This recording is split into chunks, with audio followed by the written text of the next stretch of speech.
Welcome everyone to Waste Detectives episode 3, and we're going to do a bit of role reversal today. So today we're joined by my friend Kristie Presten, the community manager of the Flow community. Welcome, Kristie. Hey, Brian, thanks for having me. It's great to be here with you. Could you tell us a little bit about yourself, Kristie, and the Flow community that you run? Yeah, absolutely. I'd love to.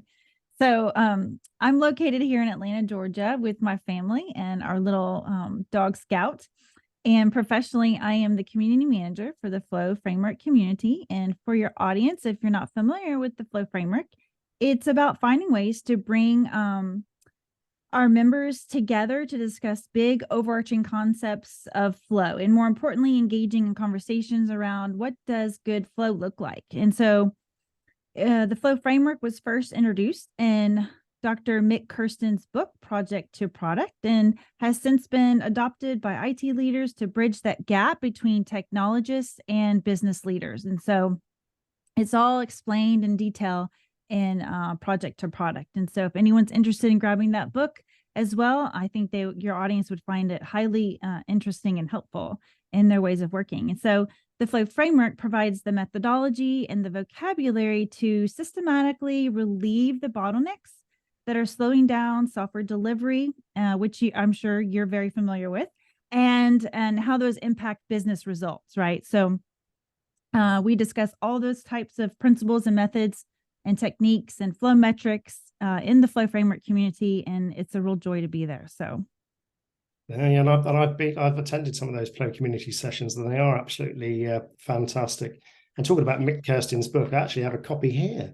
Oh, fabulous! Yeah, so maybe I'll get it signed one day. But this is actually, it's a fantastic book. If anybody hasn't got a copy, I'd recommend getting one of those.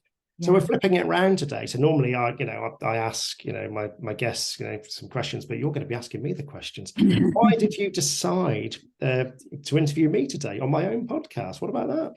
Oh, because Brian, you literally wrote the book on waste and bottlenecks and constraints and things that are slowing down flow. And so, it's so important, especially for our community to solve those puzzles, right? And with teams and where, in our day-to-day roles at work, we're always looking for ways to help unlock flow, right? To be more efficient and to, ultimately have better value for our customers. And so we want to be able to talk today. I wanted to flip the script a little bit with you today and just pick your brain and everything that you've written about in the Waste Detectives books, because, you're the expert on this subject. And when it comes to bottlenecks and any sort of, constraint that slows down the flow of work, you've literally been doing this for so long that I know that our community and your audience would just benefit just from, hearing from you a little bit more today. So thanks for letting me do this. You're a great support.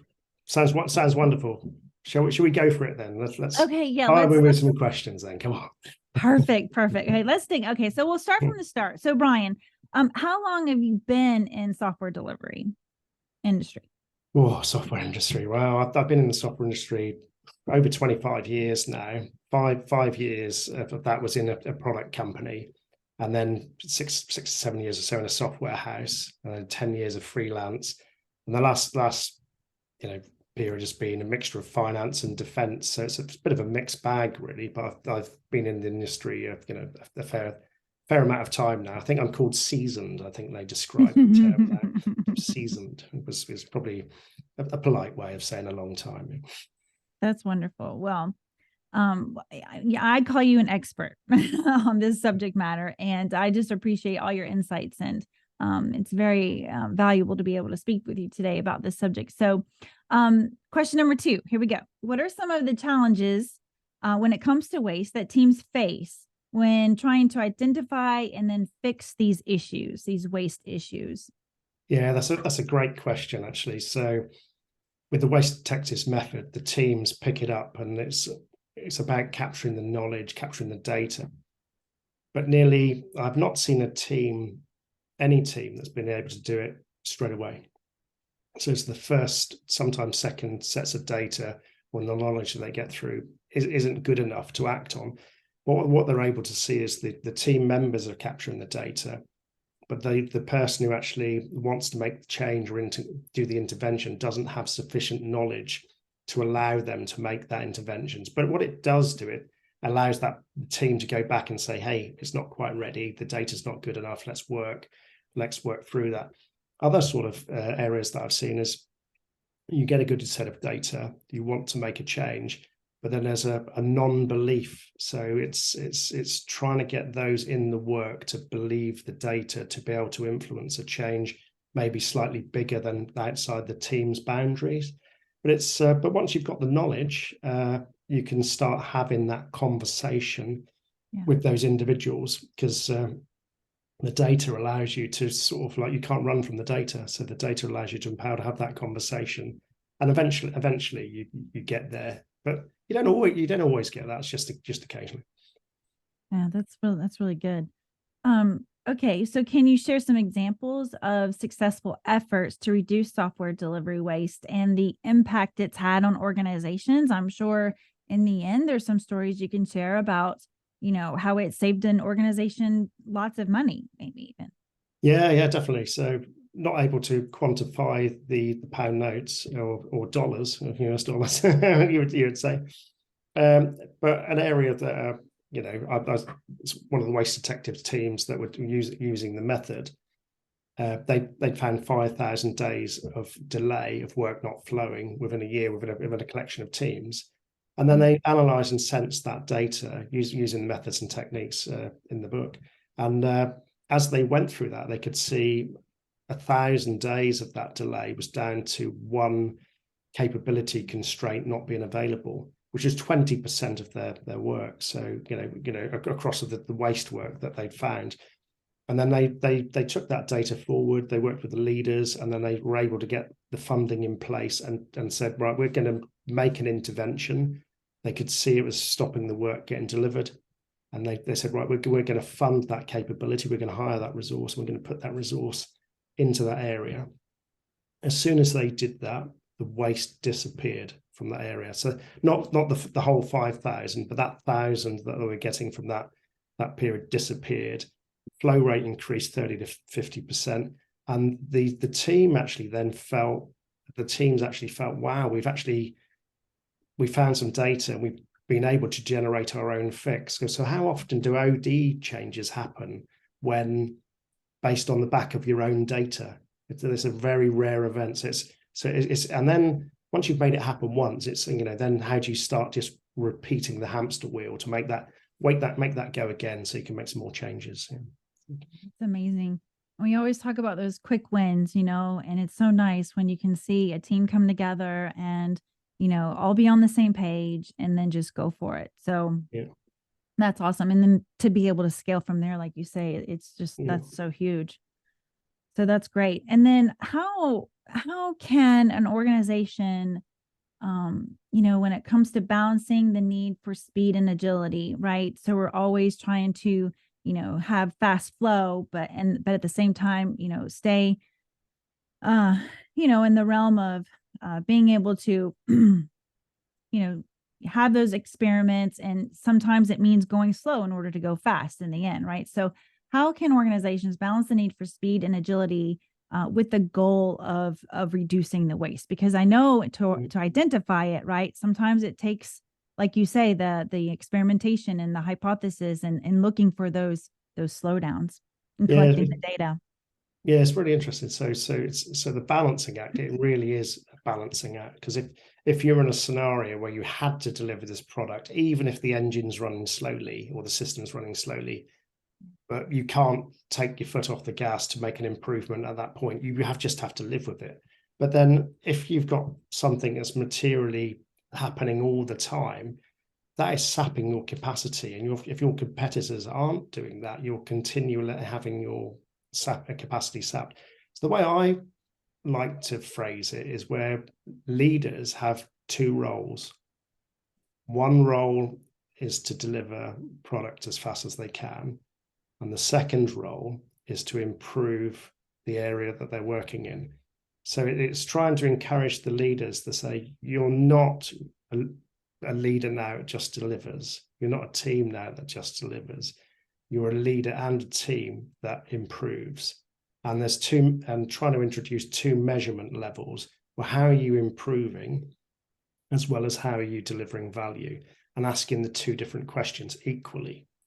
But it is a balance, and there is a time and a place. But if you're always going slower and your competitor's always going faster and getting more for their capacity, there's only one thing that's ever going to happen to the organization. So it's, are you prepared not to make that decision? That's so good. Yeah. It's competitive out there. So, you got to keep find that balance that works and then keep going with it. So I have a question just throwing in here last minute. I hope it's okay that I ask you. Yeah. So this is one that you don't know about yet, but I know you can answer it. And so tell me a little bit, like, how can lean software development practices help waste? Yeah, that's a really good question. It's sort of like, so thinking about the lean, you've got the 7 types of waste that come back to lean. So where looking at the waste detectors, what we do is we typically pick on 5 of those types. So we can find the delays by calculating when work has stopped, when it restarts again, and then how we could use that capacity. And we can see where the work is handed off. So we know the knowledge of where the work hands off. So bringing it back to lean, so if we know the delays on the time and we know the who is handed jobs, so that indicates where there's a people problem or an org design problem. So if you're thinking of the types of waste, that shows you that there's potentially a people or an org design problem. So you can fit that into lean principles. An indirect sort of bit of knowledge that we get back from lean is the task switching and the relearning. So where somebody puts down a task and they pick up another task, or they have to relearn it, so that gives an indication of work in progress. So it gives an indication of the work in progress is increasing because somebody's had to stop a piece of work in the system of change and then pick up another piece of work. So those 2 of the bits tie back to the org design, and then 2 of the bits tie back to the work in progress, which ties back to flow. And you're in the flow community, so they hit the flow part. Yeah, absolutely. Yeah. Sometimes those handoffs can be a bit tricky. Okay. So thank you so much for answering all those questions. Now I'd like to kind of switch gears and ask you, where can folks find your book if they haven't already? Well, if you haven't already got a copy of The Waste Detectives, it's bright yellow, by the way. It's on Amazon and on the Amazon Kindle store. And it's available online or in paperback. I love the bright yellow. It's brilliant to do that. It captures your attention and, just makes you want to dive right in. So great color for that book. And then the last question I'd like to touch on is a little bit of a fun question, and hopefully you've had some time to think about it. But what is a tweet-sized piece of advice that you'd give your audience today, whether personal or professional?